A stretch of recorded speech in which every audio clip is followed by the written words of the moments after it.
Bon, ok, je recommence. Parce que je n'étais pas sur le bon article en fait. Coucou les confinés, coucou les assignés à résidence, coucou les prisonniers, c'est Sandra. Donc je voudrais vous lire l'article d'Europe 1 sur europe1.fr dont vous avez peut-être entendu parler. Donc le 1er avril, il y a un article, une affaire en fait qui est sortie et qui a fait pas mal de bruit. Et voilà, je voudrais vous lire l'article d'Europe 1 parce que je trouve que ça vaut vraiment son pesant de cacahuètes. Le titre, c'est « Un octogénaire demande au Conseil d'État à être déconfiné après avoir été vacciné ». Elisabeth, rebonjour. Alors, un retraité de 83 ans vacciné qui réside en Île-de-France a déposé un recours devant le Conseil d'État pour demander la levée du confinement pour les personnes vaccinées. Le gouvernement s'y oppose dans un mémoire qu'Europe 1 a pu consulter en invoquant l'efficacité partielle du vaccin et une efficacité devenue particulièrement contingente avec l'arrivée des nouveaux variants. L'audience a lieu mardi à 9 h. Alors qu'un passeport vaccinal devait être lancé en juin prochain pour régir les déplacements à l'échelle européenne, un octogénaire récemment vacciné a sollicité en urgence la justice. Son but, demander la fin des mesures de confinement fixées dans le décret du 19 mars dernier pour les personnes vaccinées. L'homme qui réside en Île-de-France a déposé un référé liberté devant le Conseil d'État. Les avocats du retraité s'appuient sur plusieurs études. Ce retraité, qui a reçu 2 doses du vaccin Pfizer, ne comprend pas pourquoi il est confiné chez lui sans pouvoir sortir à plus de 10 km de distance de son domicile. Alors même, soulignent ces avocats, que le vaccin est désigné comme l'unique solution pour mettre un terme définitif à la pandémie de Covid-19. Diane Prota et Henri de Lagarde estiment dans leur référé que la mise en place de ce 3e confinement a 2 finalités. Prévenir la transmission du virus et éviter un engorgement des services de réanimation. Or, d'après eux, le confinement des personnes vaccinées ne favorise aucune de ces 2 finalités. Les avocats du retraité s'appuient sur plusieurs études pour attester de l'efficacité du vaccin contre le Covid-19 et demandent que les personnes vaccinées soient traitées différemment du reste de la population. Donc, a priori, la demande se tient. Donc, la réponse du gouvernement, c'est que pour le gouvernement, il est prématuré de différencier les règles pour les personnes vaccinées. Dans son mémoire de réponse qu'Europe 1 a pu consulter, le ministre de la Santé estime qu'il est prématuré, en l'état des connaissances scientifiques, de différencier les règles relatives aux limitations de circulation selon que les personnes ont reçu ou non des doses des vaccins.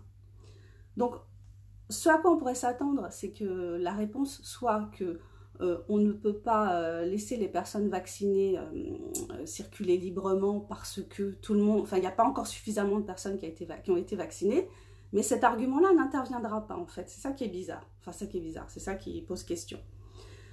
Donc, il est prématuré. Donc voilà, dans son mémoire de réponse qu'Europe 1 a pu consulter, le ministre de la Santé estime qu'il est prématuré en l'état des connaissances scientifiques de différencier les règles relatives aux limitations de circulation selon que les personnes ont reçu ou non des doses de vaccin.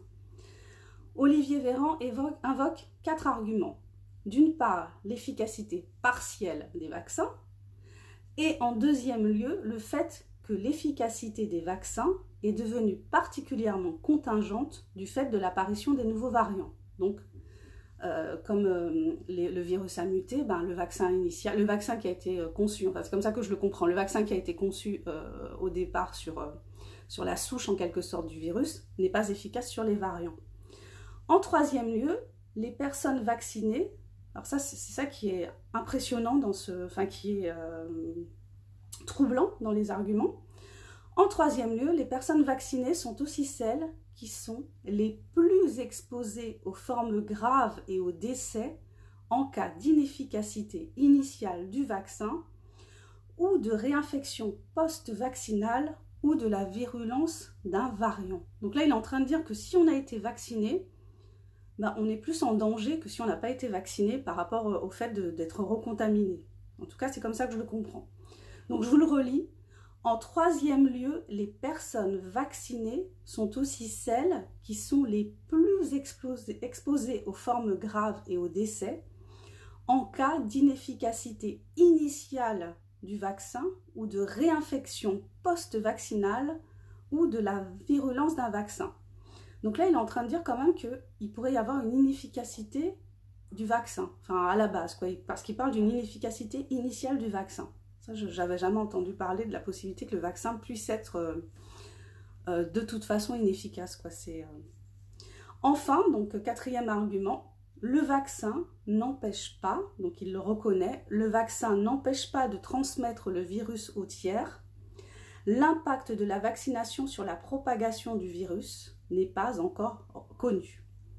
Donc je vous le répète, enfin, le vaccin n'empêche pas de transmettre le virus aux tiers et l'impact de la vaccination sur la propagation du virus n'est pas encore connu. Voilà, donc je voulais vous lire ça parce que je trouve que ça vaut son pesant de cacahuètes et puis ça interroge en fait sur cette campagne vaccinale. Donc d'après ce qu'il dit, on se vaccine pour soi-même éventuellement pour se protéger de formes graves, mais on ne se protège pas du fait de pouvoir attraper le virus et non plus du fait de pouvoir le transmettre. Donc comment pourra se créer une immunité collective à partir du vaccin si on part de là? Ça paraît quand même assez compliqué d'après les arguments que le ministre de la Santé lui-même donne. Donc moi, ce que je dirais, c'est que en posant ces arguments-là, il se protège en quelque sorte. Il se protège parce que il sait très bien. Donc là, en fait, il avoue que les vaccins sont encore en phase de test. Donc il se protège en cas de procès. Moi, c'est comme ça que je vois les choses en tout cas. Voilà, écoutez, c'était ça que je voulais partager avec vous aujourd'hui, cet article que vous pouvez retrouver sur europe1.fr, je vous mettrai le lien. Et puis, vous me direz, vous, comment vous l'interprétez, ce que vous en pensez peut-être. Je vous souhaite une bonne journée, à bientôt, bye bye.